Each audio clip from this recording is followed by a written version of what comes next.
So we are going to do the entire chapter 13, which, like Laura said last week, normally, right, we read the whole thing, and I agree, we're not going to read it in its entirety.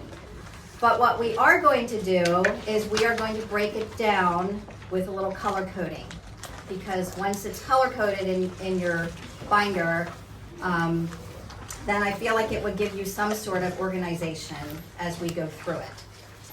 And it wouldn't be, and you would kind of understand how it's related, like words are related. So what we're going to do first is we're going to use your highlighter. Okay, so doesn't matter what color. So what you're going to do is we're going to focus just on one thing first, okay? And that is the context. So there are two contexts in this chapter. One is in the first verse, temple, so you can highlight that. And then the second one, and same color, right, because your context, this is your context, is in verse 3, Mount of Olives, okay? So that's the context of this chapter. He starts in the temple, he's walking out with his disciples, and then he walks to the Mount of Olives, okay? Everybody good with that? Okay, now cap that and get a different color.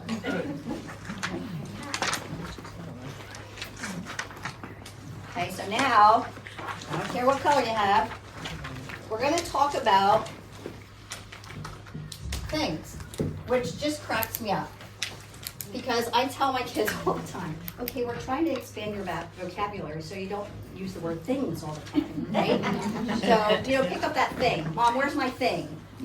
Say to your husband, it's behind that thing, So, anyway, this word, things, is used a few times.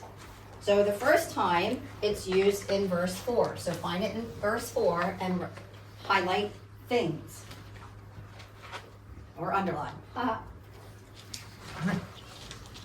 Yeah. Then it's used twice in verse 4. Do you see it? These things, all these things. Okay, now go to verse 22. I have told you all things, so highlight all things. Verse 29. See these things taking place. All right, so you should have 4, and then there's 2 of them there. Then you should have 23 and 29. Yes? Okay. Okay, cap it. Get a new color. Oh boy.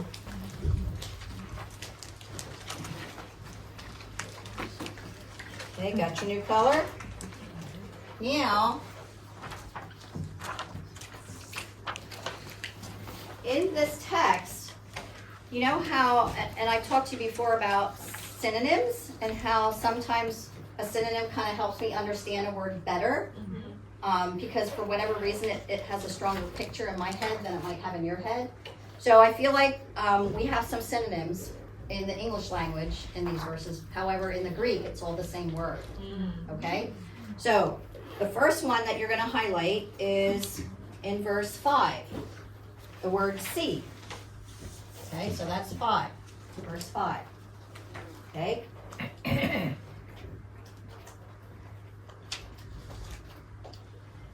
Then the next one is 7, alarmed.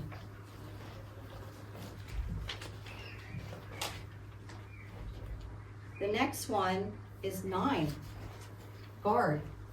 Be on your guard. You can highlight that whole phrase. Be on your guard. Next one is 11. Do not be anxious. I like that one. 23. Be on your guard.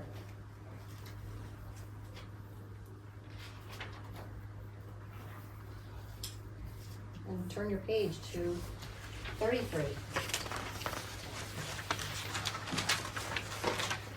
be on guard.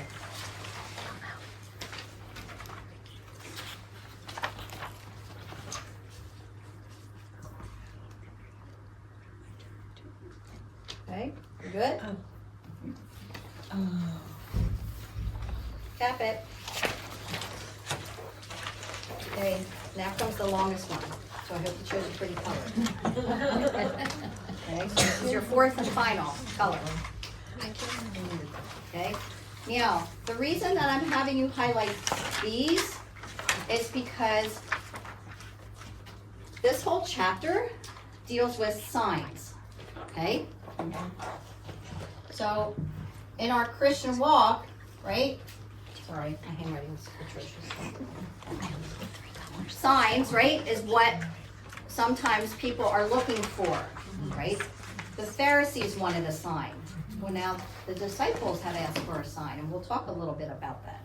All right, so the disciples are saying, so, what are going to be the signs? What will be the signs? Okay, so now go to verse 4 and highlight that. What will be the sign?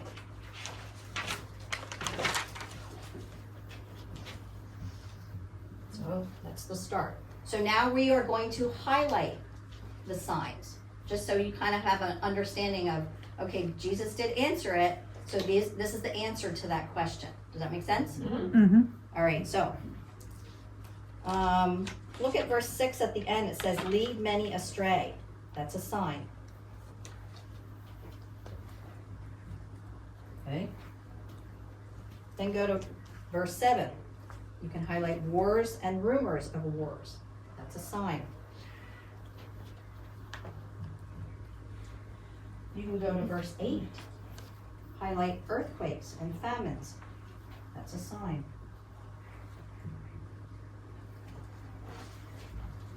And go to the top of the next page. You can highlight deliver you over. That's a sign. So that's 9, verse 9, right? And then in that same verse, beaten, that's a sign.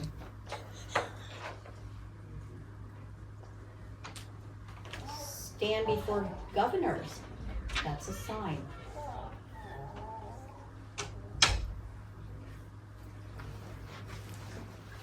Then look at verse 12. Brother deliver brother. That's a sign.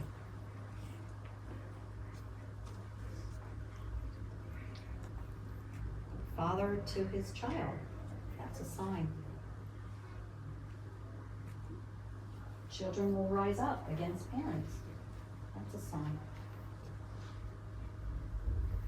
13. You'll be hated. That's a sign. A little heavy, isn't it?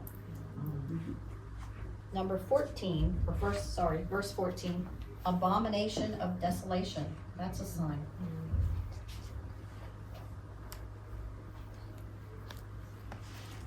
Then look at verse 19. And I want you to highlight both these words, or underline, highlight both these words. Such tribulation. That's a sign.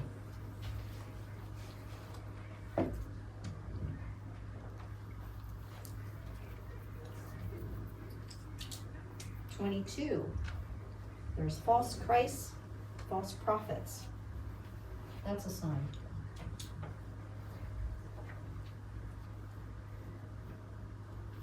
Okay, we're still going. Lots of signs. Okay, look at verse 24. Sun will be darkened. That's a sign. What did she say? The sun will be darkened. What? The sun Will be darkened. Yeah, the sun will be darkened. Yep. Oh, the sun. Okay. Another sign. Moon will not give its light.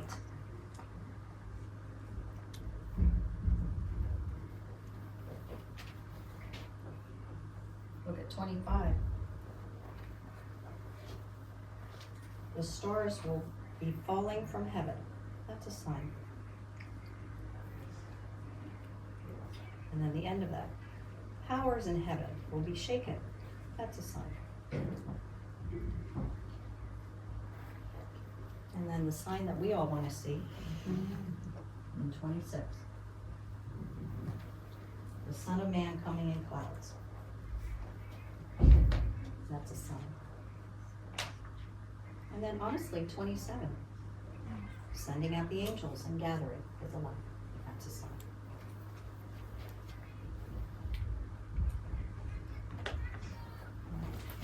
That's all.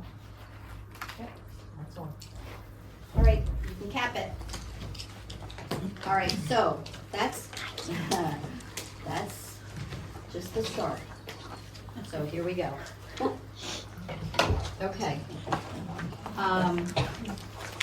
And again, the reason that I had you do that, only because, and maybe your brain doesn't work like mine, but if I can, and I've said this before, if I can organize things in my head and have a visual, then it stays in my head longer.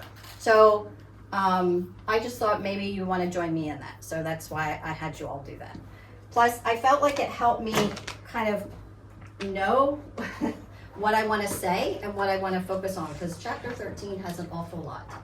And so I'm going to try not to go too long. So we'll see what happens. So when I went through the commentaries, they talked about how this was Jesus' farewell. And I never thought of it like that before. So the whole chapter was described to me, from my reading, that he's providing instruction and encouragement while teaching faithfulness and obedience. So this was one of the longest uninterrupted private instruction that Jesus ever had with his disciples. And it was kind of bridging the gap. I think Laura had talked about this, from public ministry to now his coming death. But they don't know that. I mean, they've heard it, right? But they don't know that. They don't know the time. So it's not written, and I really love this explanation, it's not written to explain end times, but to promote faith and obedience, and this is the difficult thing, in a time of distress and upheaval. So faith and obedience during stress, distress, and upheaval. So I told you about the context, right? So he's in the temple. So just as a really quick review, right? He just cleared up the temple, right? And he spoke to the Pharisees, the Herodians, the Sadducees, the scribes. And then I didn't really notice it last week when we were reading it, but then he sat down in the temple. So he's been preaching and teaching in the temple for the past few days, right? And then he sat down, and it just made me giggle because I thought, oh, he was people watching. Because what did he notice?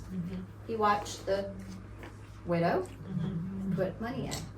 And I thought, okay, he does it too. Like, we watch things, right? And we watch people.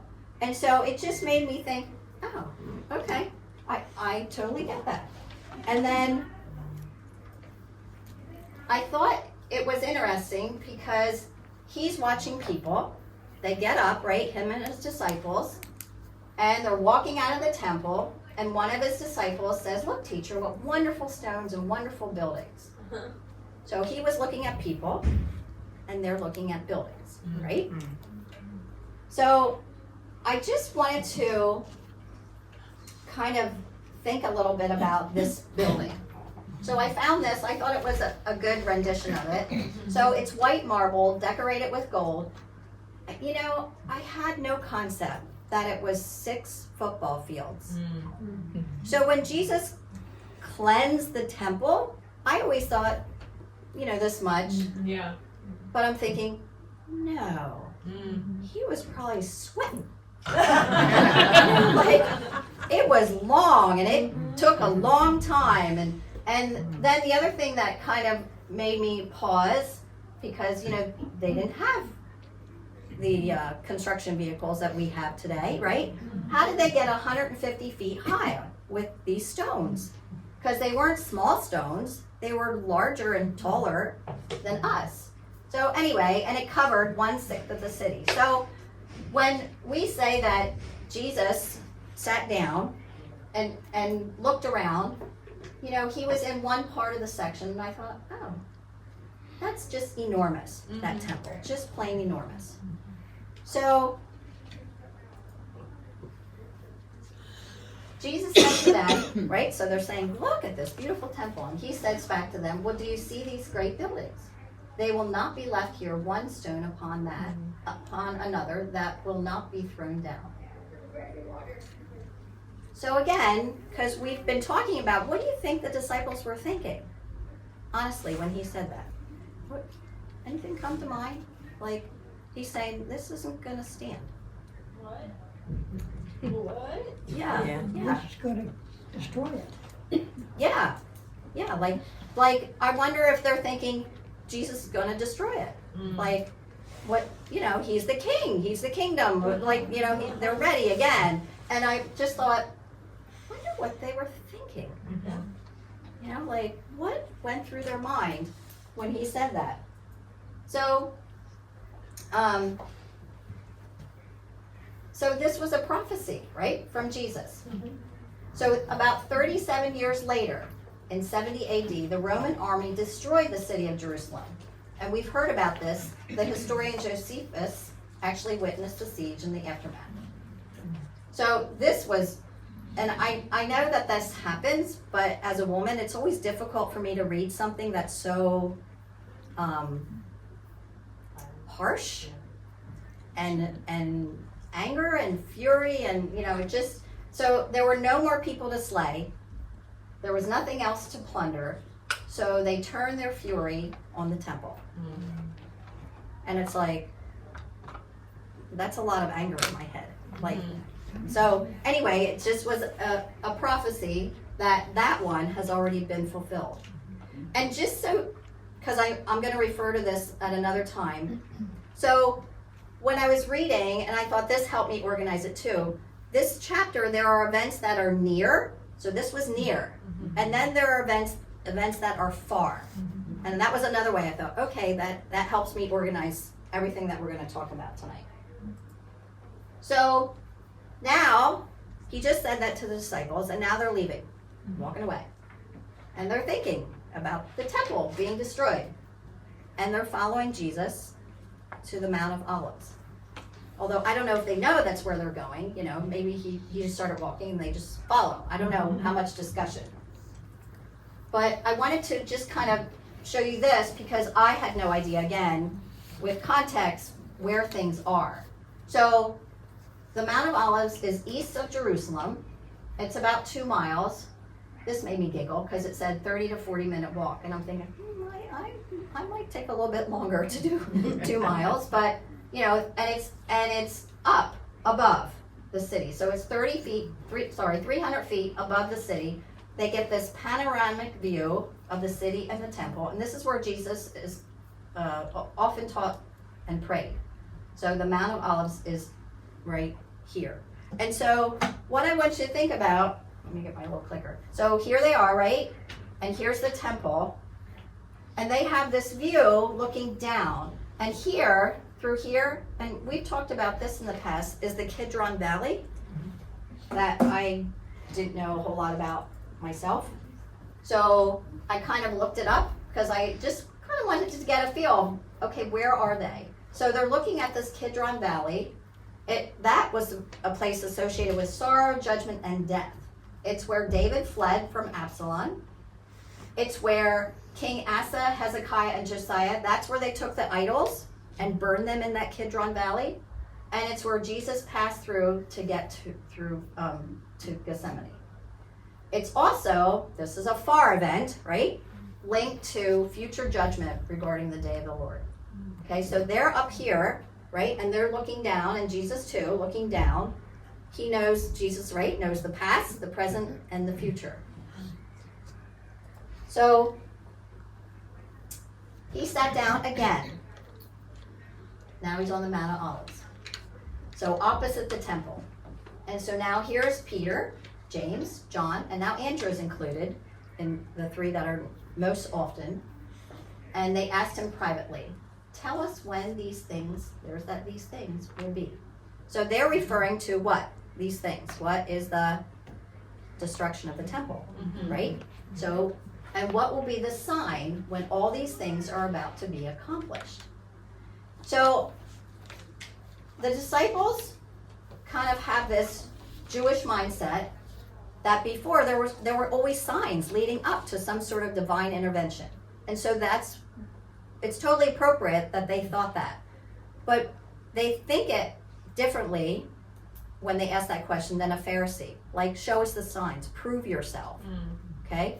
So they're thinking, yeah, what are the signs going to be so we can expect it? Because we know it'll happen because you've said it. Right. All right? So I had to giggle too because this word asked, after Andrew's name, asked, is, you know how with verbs you get a different grammatical point if it's more than one person talking? Yeah. Like she is, he is, they are, okay? So that asked is singular. So everybody, who would you think asked the question? Yeah. Yeah. That's what they said too in the commentaries. And they were like, well, you don't know that. You know? But yeah, But really. don't we? Peter probably asked it, you know? Yeah.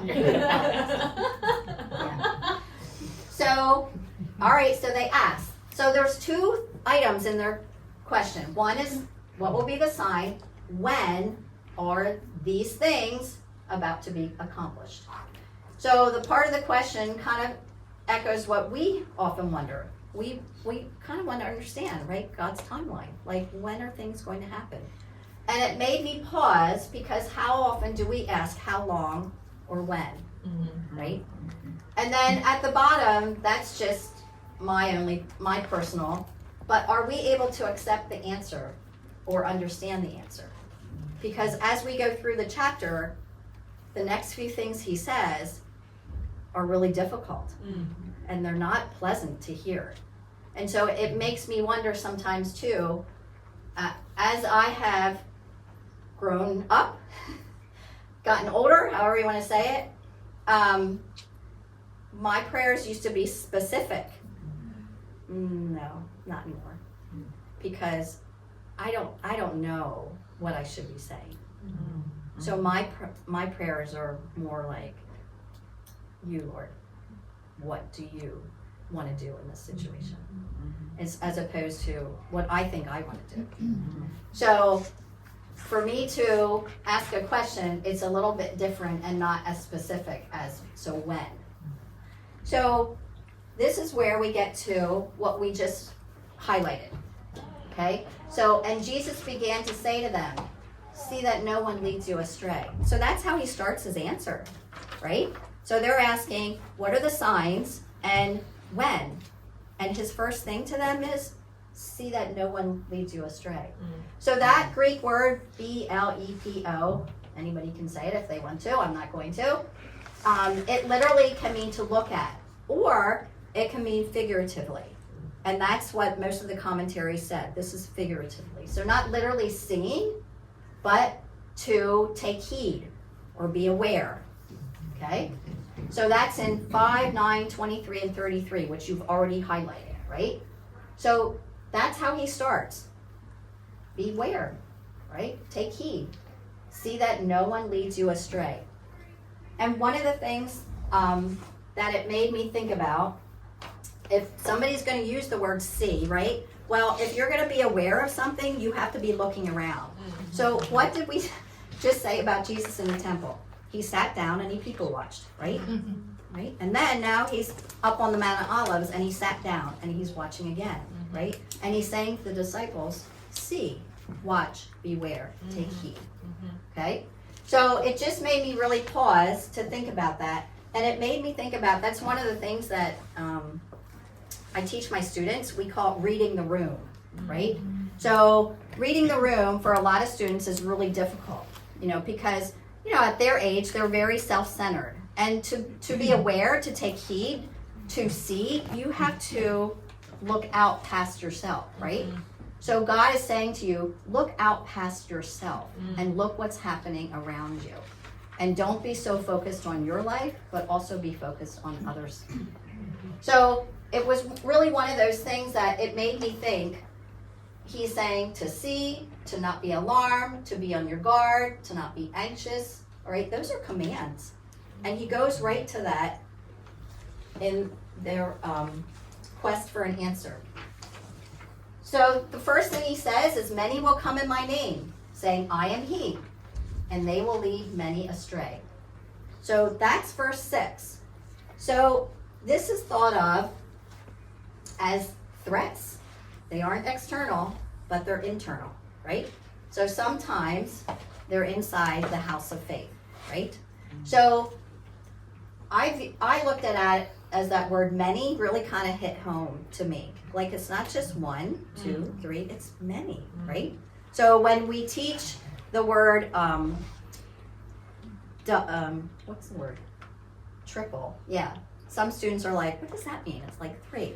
And then you get to several, and then then you get to a few, and they're like, what does that mean, right? Then you get to several, and then you get to many.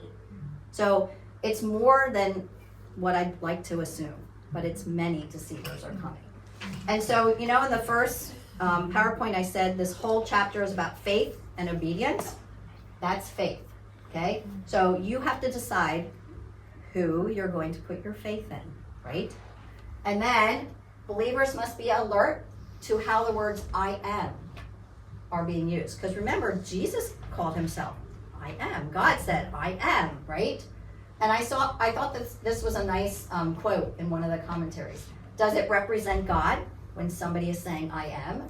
Or does it use God for their ulterior motives, right? For their purposes. So, the other thing I just wanted to point out is, and maybe you guys aren't like me, but deceiver kind of also made me think of my own head.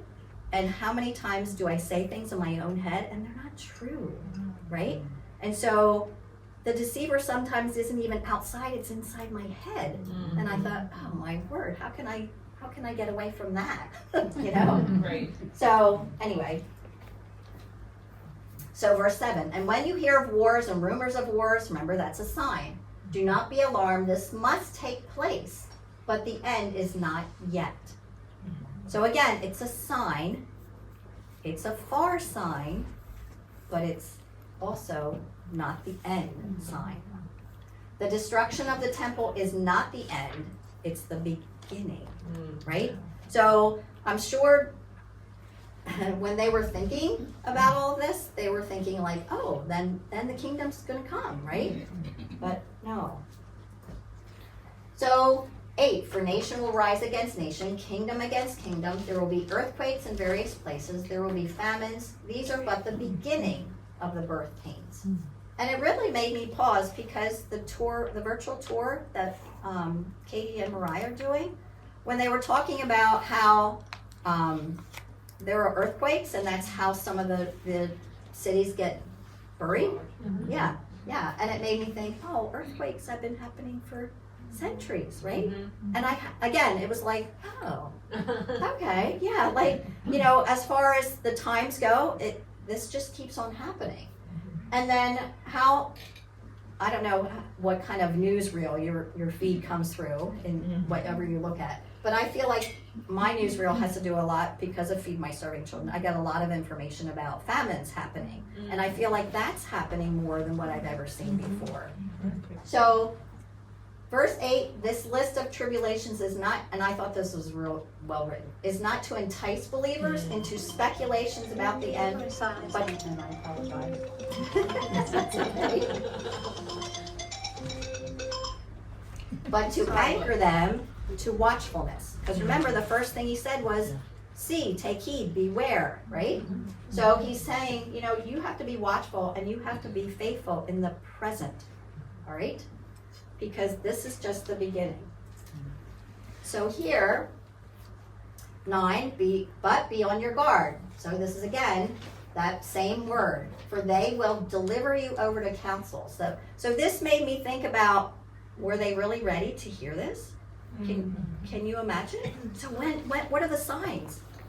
They may be excited to ask that question, and then to hear, you're going to get delivered over to council.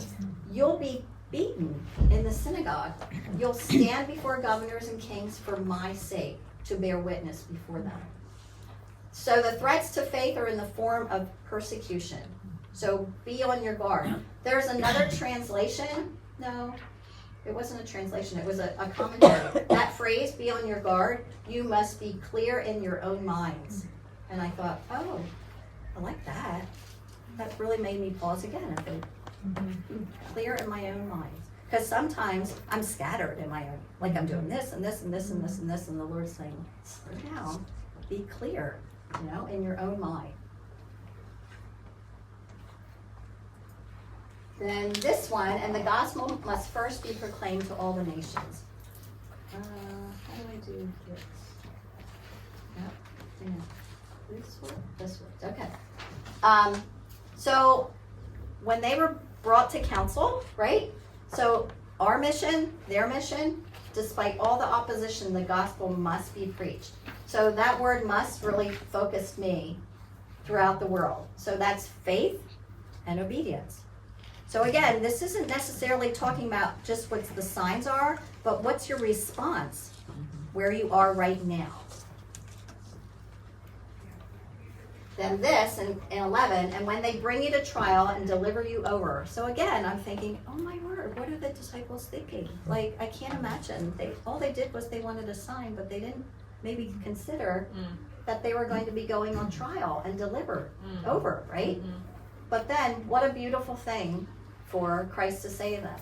Do not be anxious beforehand what you are to say, but say whatever is given you in that hour, for it is not you who speak, but the Holy Spirit. And it made me pause because I thought, well, what? Now, wait a minute, right? The Holy Spirit hasn't come yet, right? That hasn't happened yet. So I'm thinking, all right, so what Old Testament would they have heard about God's Spirit, right? So Exodus was one of them. Now go, I will help you speak and teach you what to say. So God is saying, even though I know, Moses, that you don't want to do this, I'm the one who's going to help you, right? Again, faith and obedience. And then Jeremiah, then the Lord reached out his hand, touched my mouth, and said to me, I have put my words in your mouth.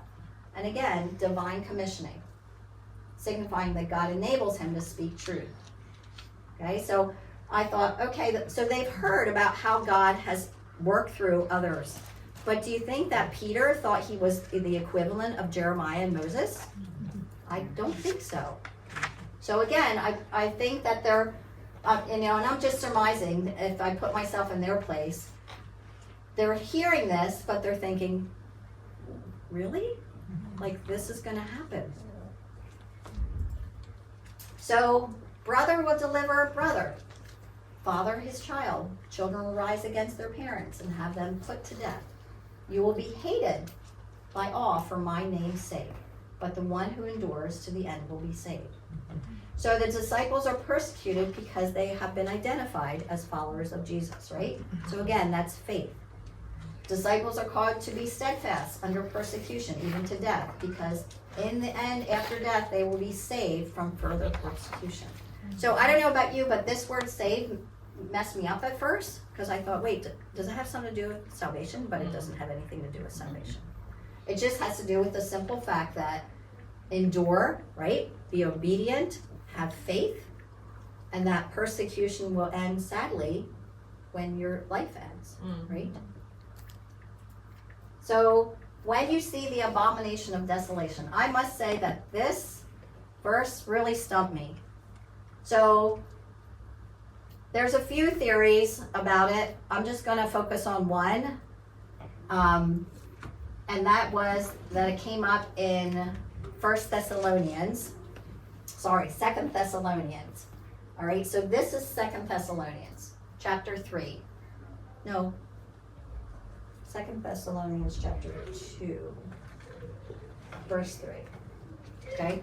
Let no one deceive you in any way, for that day will not come unless the rebellion comes first, and the man of lawlessness is revealed, the son of destruction. So they're saying, right, the abomination of desolation is this man of lawlessness who opposes and exalts himself against every so-called God, or object of worship, so that he takes his seat in the temple of God, proclaiming himself to be God. So when it talks about standing where he ought not to be, he's standing in the temple saying that he is God. And that's the abomination of desolation. And so they're saying that the abomination refers to that man of lawlessness, who we don't know who it is, right? We're also told that he's called the son of destruction, and that he elevates himself to be God.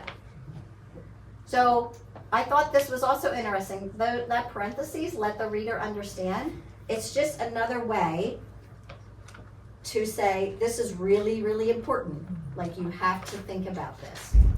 Okay? And then let those who are in Judea flee. So this was another thing that made me pause, because the next few verses talk about fleeing.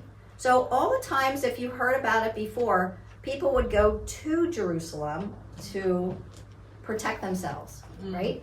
But now, because that temple has been now, I don't know, what do I say? Defiled? Yeah, beautiful word, thank you. Yeah, defiled. So God's saying, go away, flee from it, right? So the command is, go to the mountains, like, get away, right? So now remember where Jerusalem is. Remember how the Mount of Olives is up here. So he's saying, go away from this. And the next few verses talk about how, right? So how to flee immediately. It's where, don't go back to your house to get your coat. It's like when they'll often tell you about, if there's a fire in your house, don't stop to pick up anything, just go, right? So this is the whole scenario again. Don't do anything. If you're out in the field, don't even go back to your house. If you're on the rooftop, don't go down through your house, just leave, okay, immediately. Verse 17 and 18, when? It's going to be hard for women, right? If they're pregnant, it's going to be hard to flee. If they're nursing their infants, it's going to be hard. Why? Because and that's why I wanted you to underline such tribulation. So that's not an adjective that I ever use. I don't even know how to use it in our English language. But it means, right, that it's something that we have never seen before. So get away from it immediately, such. And then people are still going to say, oh no, you don't have to flee, right? So false Christ, false prophets. But the answer, and that's verse 23, is what Christ said. So he was saying that he knew that this was going to happen, right? This abomination. So it's called a crisis in history, and it's not the end, right? Jesus foresaw that this rise of a terrible antagonist, who at some future time will unleash severe tribulation on the people of God, which in turn will usher in the return of Christ. So, thankfully, we know that there's going to be an end, but again, not yet. So this is also called in 24 to 25, those days, and you highlighted this. So this intense tribulation is persecution, hardship, as described in various, right, other books of the Bible.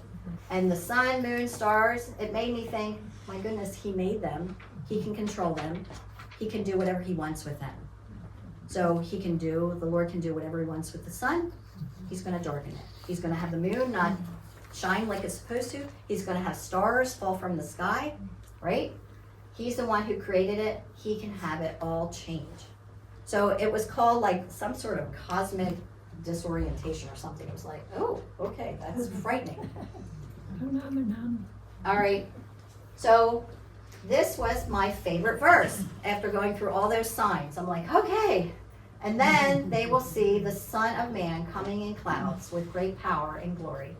And then he will send out the angels and gather his elect from the four winds, from the ends of the earth to the ends of heaven.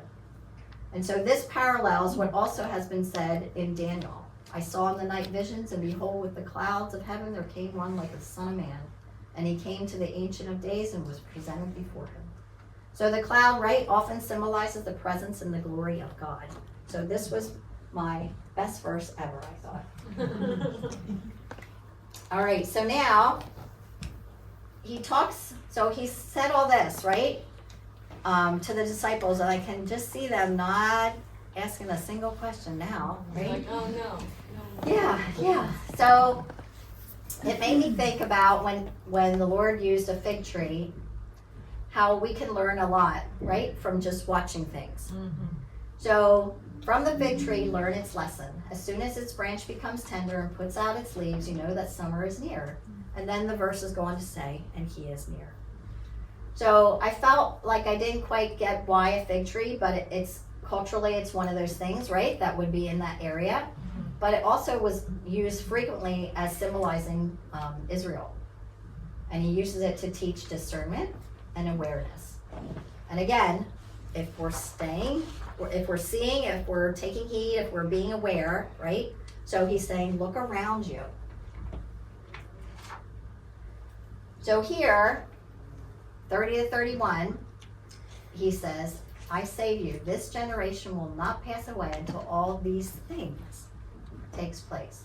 This was another one that really kind of made me pause and thought, I don't understand this.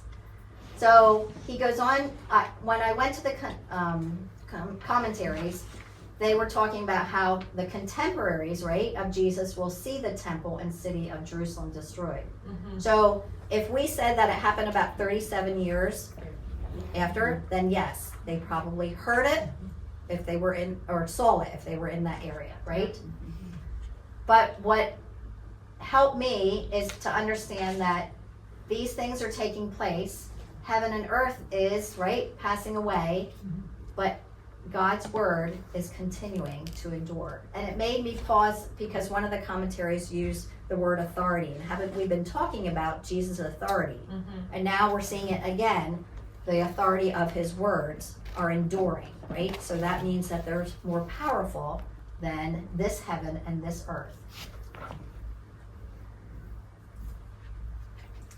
Then we're going to look just as kind of like a whole, okay? So he does answer their question. When will these things happen? The destruction of the temple. And what will be the sign of your coming and of the end of the age?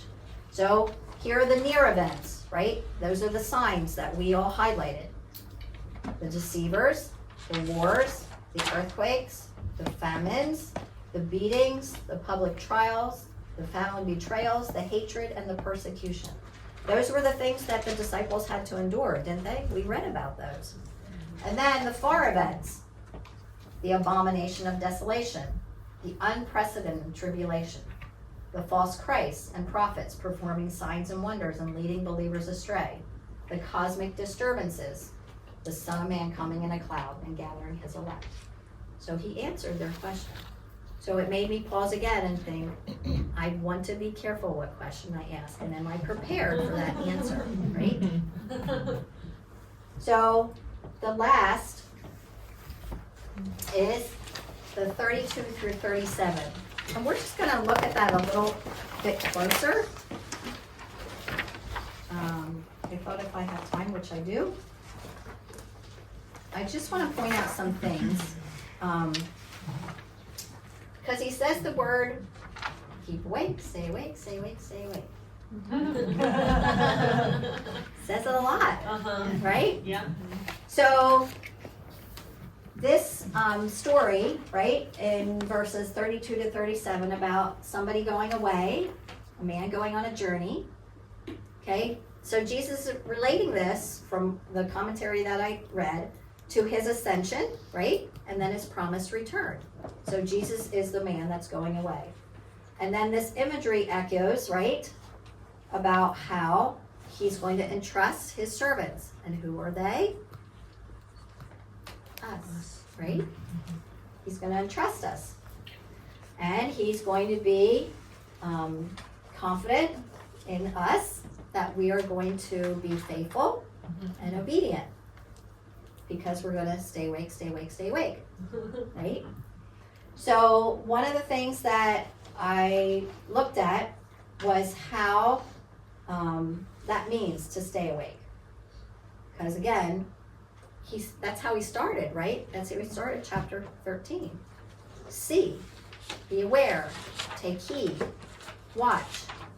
be on your guard, right? He's saying that throughout the entire chapter. And now he's ending it with, and stay awake. So I looked it up, and there were 3 things that kind of came out of that watching involves. What does that mean? Looking at your doctrine, okay? Guarding yourself about what you're studying, right? And what you're believing in. Because, like I said, I feel like sometimes the deceiving can be my own thoughts. Like I look at something and it's like I'm interpreting it totally wrong. Like it makes me think of a situation with a family member, and they saw somebody make a facial expression, and I'm like, are you sure it had anything to do with you? Do you know what I mean? Yeah. So it just makes me think about how many times are we deceiving ourselves with just small little things like that. And so guard yourself with doctrine, moral purity, discern the times without date setting. I like that a lot. So discern the times, so be aware of what's happening around you without setting a date. Like the Lord's gonna come back on Tuesday, right? And then the last one, living in readiness, so his return never catches you off guard. And I like that a lot. So that's the end.